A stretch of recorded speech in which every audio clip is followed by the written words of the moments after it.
IPL 18వ సీజన్లో Punjab Kings బోని కొట్టింది. Home గ్రౌండ్లో గుజరాత్ టైటాన్స్ టీం పోరాడి ఓడింది. అహ్మదాబాద్ వేదికగా జరిగిన మ్యాచ్లో పంజాబ్ 11 పరుగుల తేడాతో విక్టరీ నమోదు చేసింది. 244 పరుగుల టార్గెట్తో బరిలోకి దిగిన GT5 వికెట్లు కోల్పోయి 232 పరుగులు చేసింది. ఆ జట్టులో సాయి సుదర్శన్ 41 బంతుల్లో 74 పరుగులు చేశాడు. 5 ఫోర్లు 6 సిక్స్లతో దుమ్మురేపాడు. శుభ్మన్ గిల్ 14 బంతుల్లో 33, జోస్ బట్లర్ 33 బంతుల్లో 54, రూథర్ఫోర్డ్ 27 బంతుల్లో 46 పరుగులు చేసినప్పటికీ భారీ టార్గెట్ కావడంతో ఓటమి తప్పలేదు. పంజాబ్ బౌలర్లలో హర్షదీప్ సింగ్ 2, మాక్స్వెల్ యాన్సిస్ ఒక్కో వికెట్ చేశారు.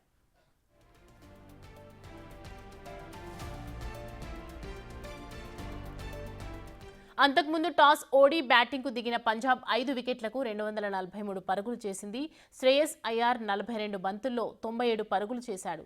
5 ఫోర్లు 9 సిక్స్లతో నాటౌట్గా స్కోర్ బోర్డును పరగొట్టించాడు. త్రుటిలో సెంచరీ మిస్ చేసుకున్నాడు. చివర్లో శశాంక్ సింగ్ నాటౌట్గా 16 బంతుల్లో 44 పరుగులతో మెరుపు ఇన్నింగ్స్ చేశాడు.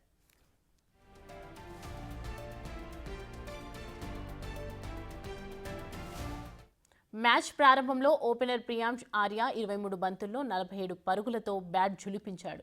మాక్స్వెల్ డకౌట్గా నిలిచాడు. సాయి కిషోర్ బౌలింగ్లో ఫస్ట్ బాల్కే LBWగా పెనుతిరిగాడు. గుజరాత్ బౌలర్లలో సాయి కిషోర్ 3 వికెట్లు తన ఖాతాలో వేసుకున్నాడు. రబాడా, రషీద్ ఖాన్ తలో వికెట్ తీశారు.